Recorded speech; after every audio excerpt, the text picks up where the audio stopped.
Ravi colours இன்றைய trending பெண்களுக்கான exclusive கலெக்ஷனுடன் kurtis, palazzo pant, Patiala pant, துப்பட்டாக்கள், ஷேப்வேர்கள், நைட்டிகள், பிராண்டட் உள்ளாடைகளும் கிடைக்கும். ரவி கலர்ஸ், நேரு வீதி, ராஜா தியேட்டர் சிக்னல் அருகில், புதுச்சேரி. மஞ்சள் நீர், நிச்சயதார்த்தம், சீமந்தம், பிறந்த நாள், காதணி விழா போன்ற உங்கள் வீட்டு சுப நிகழ்ச்சிகளை நெருங்கிய உறவினர்களுடன் குறைந்த வாடகையில் சிறப்பாக நடத்திக் கொள்ள வாடகை வெறும் ரூபாய் 59,000 மட்டுமே. இடம் வேல் சொக்கநாதன் திருமண நிலையம், வள்ளலார் சாலை, காமராஜ் நகர், புதுச்சேரி. தொடர்புக்கு 99406669 மற்றும் 9843048585. வணக்கம். முக்கிய செய்திகள். மத்திய அமைச்சரின் சந்திப்பை புறக்கணித்த முதலமைச்சர் ரங்கசாமி, கூட்டணி இறுதி செய்வதில் தொடரும் இழுபறி. தேர்தல் முன்னெச்சரிக்கை நடவடிக்கை. கொலை வழக்குகளில் தொடர்புடைய 2 ரவுடிகள் மீது பாய்ந்த குண்டர் தடுப்புச் சட்டம். தமிழக வெற்றிக் கழகத்துடன் பேச்சுவார்த்தை. சுயேட்சை சட்டமன்ற உறுப்பினரும் நமது மக்கள் கழக தலைவருமான நேரு தகவல். புதுச்சேரி தேசிய ஜனநாயக கூட்டணி உடைகிறதா? தலைமையின் ஒப்புதலுக்கு காத்திருக்கும் பாரதிய ஜனதா கட்சியின் வேட்பாளர் பட்டியல். நம்ம பாண்டிச்சேரிக்கு ரிலையன்ஸ் ஃபேஷன் வேர்ல்ட் வந்தாச்சு. குவாலிட்டியான பிராண்டட் ஆடைகள் கம்மியான விலையில. எங்க தெரியுமா? அண்ணா சாலை ரத்னா தியேட்டர் பக்கத்துல இருக்க நம்ம ரிலையன்ஸ் ஃபேஷன் வேர்ல்ட் தான். இங்க கலெக்ஷன்ஸ் எல்லாமே ட்ரெண்டுக்கு ஏத்த மாதிரி இருக்கு. 1999 ரூபாய்க்கு மேல பர்ச்சேஸ் பண்ற அனைவருக்கும் Cello brand kettle, John Players duffel bag மற்றும் அமெரிக்கன் டூரிஸ்டர் ட்ராலி பேக் போன்ற பரிசுகளும் இருக்கு. பிராண்டட் ஆடைகள் வாங்க Anna Salai Reliance fashion world வாங்க. Reliance fashion world, Anna Salai Ratna theatre அருகில், புதுச்சேரி. இனி விரிவான செய்திகள். மத்திய அமைச்சர் மன்சுக் மாண்டவியாவின் பேச்சுவார்த்தையை புறக்கணித்து புதுச்சேரி முதலமைச்சர் ரங்கசாமி திருச்செந்தூர் புறப்பட்டு சென்றது மேலும் அரசியலில் பரபரப்பை ஏற்படுத்தியுள்ளது. தேசிய ஜனநாயக கூட்டணியில் முதலமைச்சர் ரங்கசாமியிடம் கடந்த வாரம் தொகுதி பங்கீடு குறித்து பாரதிய ஜனதா கட்சி தேர்தல் பொறுப்பாளர் மன்சுக் மாண்டவியா பேச்சுவார்த்தை நடத்தினார். அப்போது என்ஆர் காங்கிரசுக்கு 16 தொகுதிகளும், பாரதிய ஜனதா கட்சி, அண்ணா திராவிட முன்னேற்றக் கழகம் உள்ளிட்ட கட்சிகள் 14 தொகுதிகளிலும் போட்டியிடுவதென முடிவு செய்யப்பட்டு அறிவிக்கப்பட்டது. இந்நிலையில் புதுச்சேரிக்கு மாநில அந்தஸ்து வழங்க வேண்டும் உள்ளிட்ட பல்வேறு நிபந்தனைகளை முதலமைச்சர் ரங்கசாமி முன்வைத்த நிலையில் பாரதிய ஜனதா கட்சி சார்பில் அதற்கு சரியான பதில் அளிக்கவில்லை என கூறப்படுகிறது. இதனிடையே நிபந்தனைகளை நிறைவேற்றவில்லை என்றால் கூட்டணியிலிருந்து வெளியேறப் போவதாக முதலமைச்சர் ரங்கசாமி தெரிவித்தார். இந்நிலையில் டெல்லியில் பாரதிய ஜனதா கட்சியின் தேர்தல் குழு கூட்டம் பிரதமர் நரேந்திர மோடி, பாரதிய ஜனதா கட்சியின் தேசிய தலைவர் நிதின் நவீன் தலைமையில் நடைபெற்றது. இதில் புதுச்சேரி சார்பில் பாரதிய ஜனதா கட்சியின் மாநில தலைவர் ராமலிங்கம், சபாநாயகர் செல்வம், அமைச்சர் நமச்சிவாயம் உள்ளிட்டோர் பங்கேற்றனர். முதலமைச்சரின் நிபந்தனைகள் குறித்து பேச்சுவார்த்தை நடைபெற்ற நிலையில் முதலமைச்சர் ரங்கசாமியை சந்தித்து பேச டெல்லியிலிருந்து தனி விமானம் மூலம் மத்திய அமைச்சர் மன்சுக் மாண்டவியா புதுச்சேரி வந்தார். ஆனால் முதலமைச்சர் ரங்கசாமி திருச்செந்தூர் கோவிலுக்கு சுவாமி தரிசனம் செய்ய புறப்பட்டு சென்றுள்ளதால் கூட்டணி இறுதி செய்வதில் மீண்டும் சிக்கல் ஏற்பட்டுள்ளது. தேர்தல் முன்னெச்சரிக்கை நடவடிக்கையாக பல்வேறு கொலை வழக்குகளில் தொடர்புடைய 2 ரவுடிகள் குண்டர் தடுப்புச் சட்டத்தில் கைது செய்யப்பட்டு சிறையில் அடைக்கப்பட்டனர். பாகூர் அடுத்த சேலியமேடு வாணிதாசனார் வீதியைச் சேர்ந்தவர் பிரபாகரன். பிரபல ரவுடியான இவர் மீது முன்னாள் கவுன்சிலர் வீரப்பன் கொலை வழக்கு மற்றும் கொலை முயற்சி, அடிதடி போன்ற பல்வேறு வழக்குகள் உள்ளன. இந்நிலையில் கடந்த சில மாதங்களுக்கு முன்பு அடிதடி வழக்கில் பிரபாகரனை பாகூர் காவலர்கள் கைது செய்து சிறையில் அடைத்தனர். இந்நிலையில் சட்டசபை தேர்தலையொட்டி காவல்துறையினர் பல்வேறு முன்னெச்சரிக்கை நடவடிக்கைகளை மேற்கொண்டு வரும் நிலையில் சிறையில் அடைக்கப்பட்ட பிரபாகரன் மீது தெற்கு பகுதி காவல் கண்காணிப்பாளர் ஜிந்தா கோதண்டராமன், பாகூர் காவல் ஆய்வாளர் சுஜித் ஆகியோர் குண்டர் தடுப்பு சட்டத்தின் கீழ் நடவடிக்கை எடுக்க மாவட்ட ஆட்சியருக்கு பரிந்துரை செய்தனர். அதன் பேரில் மாவட்ட ஆட்சியர் குலோத்துங்கன் பிரபாகரனை குண்டர் தடுப்பு சட்டத்தின் கீழ் கைது செய்து சிறையில் அடைக்க உத்தரவிட்டார். அதன்படி பாகூர் காவல் நிலைய துணை ஆய்வாளர் சிவக்குமார் காலாப்பட்டு சிறையில் உள்ள பிரபாகரனை குண்டர் சட்டத்தில் கைது செய்து அதற்கான உத்தரவு நகலை சிறை அதிகாரிகளிடம் வழங்கினார். இதேபோல கரிக்கலாம்பாக்கம் குளத்தமேடு பகுதியைச் சேர்ந்தவர் விநாயகமூர்த்தி. பிரபல ரவுடியான இவர் மீதும் கொலை முயற்சி, அடிதடி உள்ளிட்ட 10க்கும் மேற்பட்ட வழக்குகள் உள்ளன. தற்போது கொலை முயற்சி வழக்கு ஒன்றில் விநாயகம் காலாப்பட்டு சிறையில் அடைக்கப்பட்டுள்ளார். இந்நிலையில் காவல்துறையின் பரிந்துரையின் பேரில் குண்டர் சட்டத்தின் கீழ் சிறையில் அடைக்க மாவட்ட ஆட்சியர் குலோத்துங்கன் உத்தரவிட்டதை அடுத்து உத்தரவு ஆணையை காவலர்கள் காலாப்பட்டு சிறை அதிகாரிகளிடம் வழங்கியுள்ளனர். புதுச்சேரியில் வாக்காளர்களும் வேட்பாளர்களும் சிந்திக்க நேரமில்லாத அவசர தேர்தல் அறிவிப்பை திரும்பப் பெற்று தமிழக தேர்தலுடன் சேர்த்து புதுச்சேரி தேர்தலை நடத்த வேண்டுமென நமது மக்கள் கழக தலைவர் நேரு வலியுறுத்தியுள்ளார். இது தொடர்பாக அவரது அலுவலகத்தில் செய்தியாளர்களை சந்தித்த நமது மக்கள் கழக தலைவர் நேரு, புதுச்சேரி உப்பனாறு பாலம் கடந்த 18 ஆண்டுகளாக கட்டப்பட்டு வருவதாகவும் இதனால் பொதுமக்கள் கடுமையான சிரமத்திற்கு ஆளாகியுள்ளதாக குற்றம் சாட்டினார். இருபக்கமும் சுவர்கள் கட்டப்பட்டுள்ளதால் ஆற்றின் ஓரம் உள்ள வீடுகள் சேதமடைந்துள்ளதாகவும் அவர்களுக்கு பாதிப்புகளை பொறுத்த நிவாரண உதவிகள் வழங்க வேண்டும் என்றும் அவர் கேட்டுக் கொண்டார். தொடர்ந்து பேசிய அவர், தொகுதியில் பல வருடங்களாக பணிகள் நடைபெற்று வருவதால் தொகுதியில் தனக்கு அவப்பெயரை ஏற்படுத்தும் நோக்கில் அரசின் செயல்பாடு உள்ளதென்றும் குற்றம் சாட்டினார். மேலும் 28 கோடியில் டெண்டர் விடப்பட்டு தொடங்கப்பட்ட பாலம் கட்டுமான பணிகள் தற்போது 100 கோடி ரூபாய் வரை சென்றுள்ளதாக கூறப்படுகிறது என்றும் இதனால் அரசுக்கு வருமான இழப்பு ஏற்பட்டுள்ளதாகவும் மிகப்பெரிய ஊழல் முறைகேடுகள் நடந்துள்ளதாகவும் அவர் தொடர் புகார்களை முன்வைத்தார். இதுகுறித்து நீதிமன்றத்தில் வழக்கு தொடுக்க உள்ளதாகவும் அவர் கூறினார். தொடர்ந்து பேசிய அவர், சட்டமன்ற தேர்தல் தேதி அவசர கதியில் அறிவிக்கப்பட்டுள்ளது என்றும் வாக்காளர்களுக்கு வாக்களிக்கவும் வேட்பாளர்களுக்கு போட்டியிடுவது குறித்து சிந்திக்கவும் நேரம் கொடுக்காமல் அவசர கதியில் தேர்தல் தேதி அறிவிக்கப்பட்டுள்ளதை ரத்து செய்து தமிழகத்துடன் இணைந்து புதுச்சேரி தேர்தலையும் நடத்த வேண்டுமென்று அவர் கேட்டுக் கொண்டார். தொடர்ந்து பேசிய அவர், தமிழக வெற்றிக் கழகத்துடன் பேச்சுவார்த்தை நடைபெற்று வருவதாகவும் முடிவு உறுதியான பிறகு அறிவிப்பு வெளியாகும் என்றார். தமிழ்நாடு புதுச்சேரியும் ஒருங்கிணைந்த பிணைந்த பகுதி. அதே நேரத்தில் பார்த்தீங்கன்னாக்கா மொழி வாரியாகவும் ஒரே பகுதி. அப்படி இருக்கிற காலங்காலமாக 30 ஆண்டுகளுக்கு காலமா ஒரே தேதியில தான் இந்த தேர்தலாம் நடந்தது. ஆனால் இந்த தேர்தல் மட்டும் ஏன் இப்படி பண்ணிக்கிறாங்கன்றது யாருக்குமே புரிய வரல. பிரதான கட்சிகளே இன்னைக்கு கூட்டணி முடிவாவில் அவங்க வேட்பாளர் அறிவிக்க முடியல. இப்படிப்பட்ட சூழ்நிலை இந்த தேர்தல் எப்படி முறையாக நடத்த போறாங்க தேர்தல் துறைன்றது வேப்பா இருக்குது. இதெல்லாம் அதாவது ஒரு வாக்காளர் பிரச்சாரம் முடிஞ்ச பிறகு யாரெல்லாம் நம்மளை சிந்திக்கிறதுக்கு ஒரு வாய்ப்பு கொடுக்குறாங்க. அதாவது 36 மணி நேரம் ஒரு தேர்தல் நடக்குதுன்னா அதுக்கு 36 முன்னே அவங்களுக்கு தேர்தல் பிரச்சாரம் யாரும் பண்ணக்கூடாது, வாக்காளர் சிந்திக்கிறதுக்கு டைம் கொடுங்க. ஆனா ஒரு சட்டமன்ற உறுப்பினர் தேர்தலில் போட்டியிடுறவங்களுக்கு சிந்திக்க கூட ஒரு தேர்தல் துறை ஒரு வாய்ப்பை கூட கொடுக்கல. அவங்களுக்கு நம்ம போட்டிட்டா சரி வருமா, இந்த போட்டியிடுறதுக்கு தேவையான ஆவணங்கள்லாம் நம்மள சீக்கிரத்தில் தயார் பண்ண முடியுமா, அதுக்கு என்னென்ன செலவாகும், அந்த செலவுக்குலாம் நம்ம ப்ரிப்பேர் பண்ண முடியுமா அப்படின்னு ஒரு வாக்காளர் சிந்திக்கிறதுக்கு ஒரு வாரமா டைம் கொடுக்கணும். இதெல்லாம் காலங்காலமா அப்படிதான் நடந்து வந்துச்சு. இன்னைக்கு நடக்கிற இந்த தேர்தல் எப்படி பண்ண, அதனால பல கட்சிகள் புறக்கணிக்கிற இடத்துல கூட இருக்கிறாங்கன்றது எனக்கு தெரிய வருது. அதனால இந்த தேர்தலை மறுபரிசீலனை பண்ணி தமிழ்நாட்டுக்கு கூட நடத்தணுன்றது உங்க வாயிலாக தெரிவித்துக் கொள்கிறேன். புதுச்சேரி பாரதிய ஜனதா கட்சியின் வேட்பாளர் பட்டியல் தலைமையின் ஒப்புதலுக்கு பிறகு 19ஆம் தேதியே வெளியாகும் என எதிர்பார்க்கப்படுகிறது. புதுச்சேரியில் தேசிய ஜனநாயக கூட்டணியில் தொடர்வது குறித்து முதலமைச்சர் ரங்கசாமி பல்வேறு நிபந்தனைகளை பாரதிய ஜனதா கட்சியிடம் தெரிவித்தார். நிபந்தனைகள் ஏற்காத பட்சத்தில் கூட்டணியிலிருந்து விலகுவதாகவும் திட்டவட்டமாக தெரிவித்தார். இதையடுத்து முதலமைச்சர் ரங்கசாமியை நேரில் சந்தித்து பேச பாரதிய ஜனதா தேர்தல் பொறுப்பாளரும் மத்திய அமைச்சருமான மன்சுக் மாண்டவியா டெல்லியிலிருந்து விமானம் மூலம் புதுச்சேரி வந்தார். முதலமைச்சர் ரங்கசாமியை அவரது இல்லத்தில் பிற்பகல் சந்திக்க திட்டமிட்டிருந்த நிலையில் சந்திப்பை தவிர்க்கும் விதமாக முதலமைச்சர் ரங்கசாமி காலையில் தனது வீட்டிலிருந்து திருச்செந்தூர் கோவிலுக்கு புறப்பட்டு சென்றார்.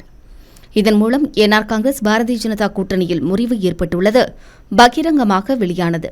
இதனால் பாரதிய ஜனதா, அண்ணா திராவிட முன்னேற்றக் கழகம், லட்சிய ஜனநாயக கட்சி, பாட்டாளி மக்கள் கட்சி, தேமுதிக உள்ளிட்ட கட்சிகளுடன் தேர்தல் களத்தில் இறங்க முடிவெடுத்துள்ளது.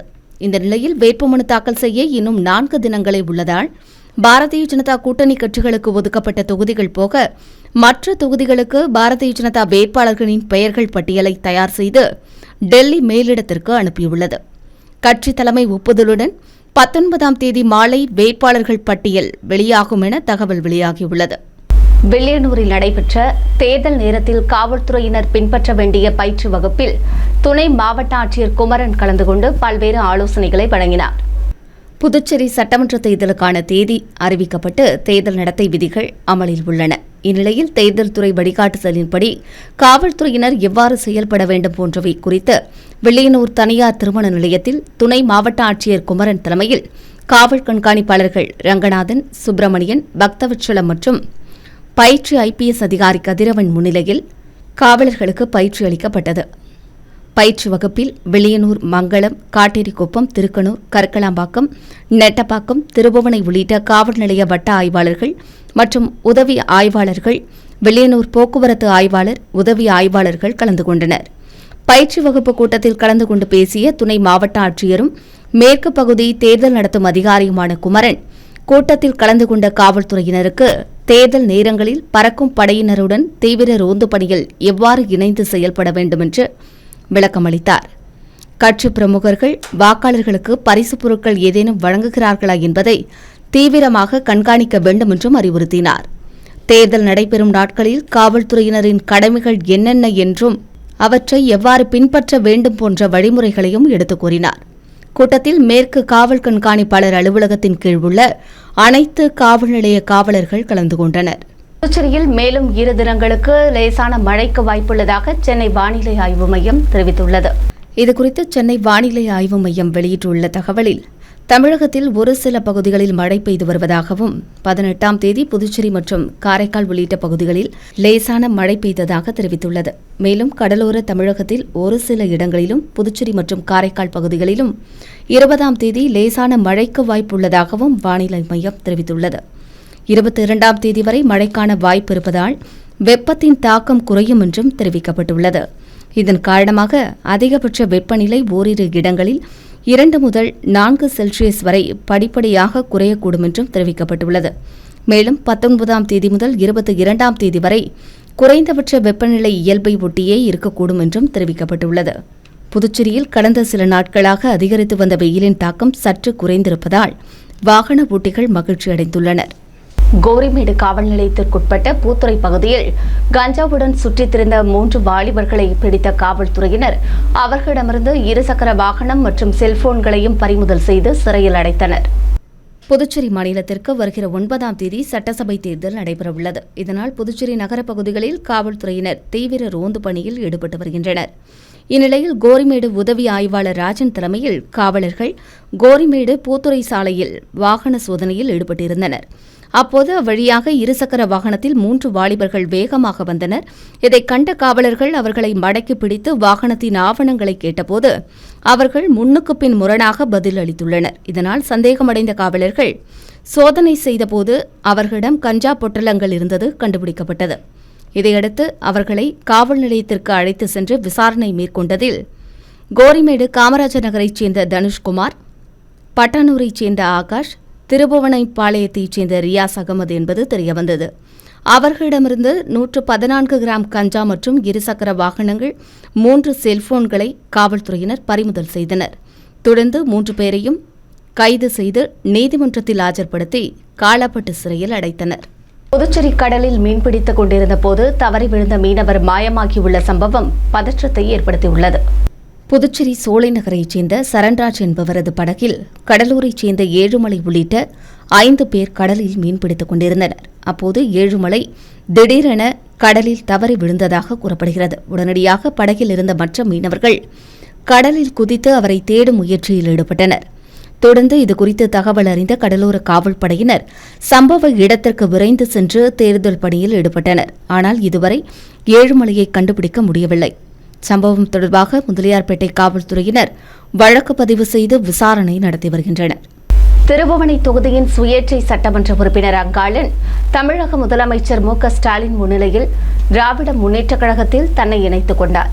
திராவிட முன்னேற்றக் கழக தலைவரும் தமிழக முதலமைச்சருமான ஸ்டாலின் முன்னிலையில் புதுச்சேரி திருபுவனை சட்டமன்ற தொகுதியின் தற்போதைய சுயேட்சை சட்டமன்ற உறுப்பினர் அங்காளன் மற்றும் புதுச்சேரி மாநிலத்தின் முன்னாள் சபாநாயகரும் மறைந்த பாராளுமன்ற உறுப்பினருமான கண்ணனின் மகன் ராஜ்பவன் தொகுதியைச் சேர்ந்த விக்னேஷ் கண்ணன் உள்ளிட்டோர் சென்னை அண்ணா அறிவாலயத்தில் திராவிட முன்னேற்றக் கழகத்தில் இணைந்தனர். அப்போது அக்கட்சியின் பொதுச் செயலாளர் துரைமுருகன், முதன்மைச் செயலாளர் கே.என். நேரு, அமைப்புச் செயலாளர் R.S. பாரதி, புதுச்சேரி மாநில திராவிட முன்னேற்றக் கழக ஒருங்கிணைப்பாளரும் கழக கொள்கை பரப்புச் செயலாளருமான ஜெகத் ரட்சகன் MP, மாநில திராவிட முன்னேற்றக் கழக அமைப்பாளரும் சட்டமன்ற உறுப்பினருமான சிவா உள்ளிட்டோர் உடனிருந்தனர். திருபுவனை கொத்தவரிநத்தம் பகுதியில் முன்விரோதம் காரணமாக தாக்கியவருக்கு 2 ஆண்டு சிறை மற்றும் 15,000 ரூபாய் அபராதம் விதித்து நீதிபதி தீர்ப்பு வழங்கியுள்ளார். திருபுவனை கொத்தபுரி நத்தத்தைச் சேர்ந்தவர் ரஞ்சித். மினி லாரி ஓட்டுநரான இவருக்கும் அதே பகுதியைச் சேர்ந்த நரசிம்மன் என்பவருக்கும் இடையே முன்விரோதம் இருந்து வந்ததாக கூறப்படுகிறது. இந்நிலையில் ஜனவரி 30ஆம் தேதி அப்பகுதியில் உள்ள அரசு பள்ளி அருகே ரஞ்சித் அமர்ந்திருந்தபோது அங்கு வந்த நரசிம்மன் அவரிடம் வாக்குவாதத்தில் ஈடுபட்டு அங்கு கிடந்த பீர் பாட்டிலை எடுத்து தாக்கியதாக கூறப்படுகிறது.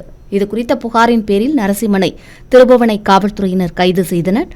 வழக்கு விசாரணை புதுச்சேரி 6வது குற்றவியல் நீதிமன்றத்தில் நடைபெற்ற நிலையில் 18ஆம் தேதி நரசிம்மனுக்கு 2 ஆண்டு சிறை தண்டனை மற்றும் 15,000 ரூபாய் அபராதம் விதித்து நீதிபதி மெல்வின் தாமஸ் தீர்ப்பு வழங்கினார். அபராத தொகை பாதிக்கப்பட்ட ரஞ்சித்துக்கு வழங்க உத்தரவிடப்பட்டது. மேலும் வழக்கில் அரசு தரப்பில் வழக்கறிஞர் இளங்கோ ஆஜரானார். இந்த வழக்கு புதிய சட்டத்தின் கீழ் பதிவு செய்யப்பட்டு 50 நாட்களுக்குள் விசாரணை முடிந்து தண்டனை வழங்கப்பட்டுள்ளது குறிப்பிடத்தக்கது. விழிப்புணர்வு குறைபாடு மட்டுமே பொதுமக்களின் தடுப்பூசி தயக்கத்திற்கு காரணம் என்று பல்கலைக்கழக விழாவில் பங்கேற்ற விஞ்ஞானி வீரேந்திர சிங் சௌஹான் தெரிவித்தார். புதுச்சேரி மத்திய பல்கலைக்கழகம் தொடங்கப்பட்டு 40 ஆண்டுகள் நிறைவு பெறும் நிலையில் தொடர்ச்சியாக பல்வேறு துறைகளிலும் புகழ்பெற்றவர்களை அழைத்து வந்து விரிவுரை நிகழ்த்த முடிவெடுக்கப்பட்டது. இதன் தொடக்க விழா புதுச்சேரி மகாகவி சுப்பிரமணிய பாரதியார் சர்வதேச மாநாட்டு மையத்தில் நடைபெற்றது. இதில் விஞ்ஞானி வீரேந்திர சிங் சௌஹான் பங்கேற்று தடுப்பூசிகள் அறிவியல், அணுகல் மற்றும் அரசியல் பாதுகாப்பு எனும் தலைப்பில் சிறப்புரையாற்றினார். நிகழ்ச்சியில் அவர் பேசுகையில், தடுப்பூசி தயக்கத்திற்கு காரணம் தவறான தகவல்கள் மற்றும் விழிப்புணர்வு பற்றாக்குறையே என்று கூறினார். தடுப்பூசிகளின் அறிவியல் அடிப்படைகள், அவற்றின் வளர்ச்சி, வரலாறு மற்றும் அண்மைக்கால தொழில்நுட்ப முன்னேற்றங்கள் குறித்தும் விளக்கி பேசினார். பல்கலைக்கழக ஒருங்கிணைப்பு குழு தலைவர் பேராசிரியர் ராஜ்னேஷ் புடானி, பேராசிரியர்கள் தரணிக்கரசு நடராஜன், ஜோசப் செல்வின், வினோத், ராஜேந்திரன் உள்ளிட்டோர் சிறப்புரையாற்றினர். நிகழ்ச்சியில் பல்கலைக்கழக வளர்ச்சி குறித்த ஆவணப்படமும் வெளியிடப்பட்டது.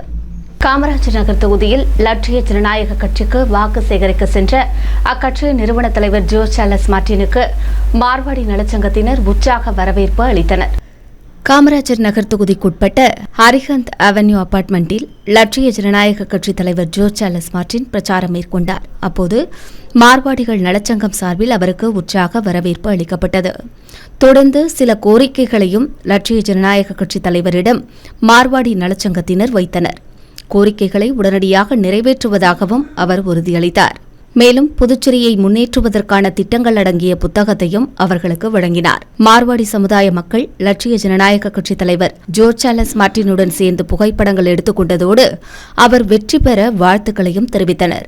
நிகழ்ச்சியின் போது கட்சி நிர்வாகிகள் மற்றும் அப்பகுதி பொதுமக்கள் உடனிருந்தனர். அடுத்து வருவது புதுவை இன்றைய தங்கம் மற்றும் வெள்ளி விலை நிலவரம். இன்றைய தங்கம் வெள்ளி விலை விவரம். புதுவையில் இன்றைய தங்கம் வெள்ளி விலை விவரம் வழங்குபவர்கள் முத்து கோல்ட் ஹவுஸ், பாண்டிச்சேரி. தங்கம் 1 கிராம் 14,175 ரூபாய். இன்றைய தங்கம் வெள்ளி விலை விவரம்.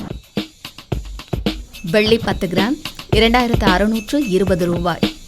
இத்துடன் ஏஎம்என் செய்திகள் நிறைவடைந்தன. வணக்கம். ஏஎம்என் டிவி செய்திகளை யூடியூபில் உடனுக்குடன் காண ஏஎம்என் டிவி பாண்டிச்சேரி சேனலை சப்ஸ்கிரைப் செய்யுங்கள். பெல் பட்டனை மறக்காமல் கிளிக் செய்யுங்கள்.